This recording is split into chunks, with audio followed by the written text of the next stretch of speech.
দেখুন, আমরা কোর্টের রায় শুনলাম এবং আমরা চাইবো যে সর্বোচ্চ সাজা হোক। দেখুন, আমাদেরও মনে হয়েছিল যে অনেক মানুষ মানে একাধিক মানুষ ইনভলভমেন্ট থাকতে পারে, কিন্তু দুর্ভাগ্যের বিষয় যেভাবে 5 দিন কলকাতা পুলিশের হাতে তদন্তভার থাকার সময় যেভাবে তথ্য প্রমাণ লোপাট হয়েছে, এবং আমরা দেখেছি যে সিবিআইয়ের আইনজীবীর মুখেও সেই ঘটনা বারবার উঠে এসেছে যে তথ্য প্রমাণ লোপাটের ঘটনা।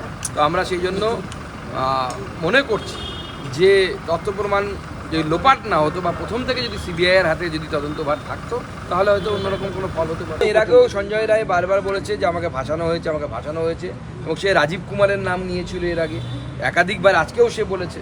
আমরা চাইবো যে কোর্ট নির্দেশ দিক তদন্তকারী সংস্থাকে সেই অ্যাঙ্গেলটা খতিয়ে দেখার জন্য। হয়তো কোর্টের উপর নির্ভর করবে, তদন্তকারী সংস্থা তো নিজে খুঁজে সব করতে পারবে না, বা করার এখতিয়ারও নেই তাদের। তো স্বাভাবিকভাবে কোর্ট যদি রায় দেয়, তাহলে রায়ের মধ্যে যদি সেটা লেখা থাকে, তাহলে তদন্তকারী সংস্থা সেই বিষয়টিও খতিয়ে দেখবে।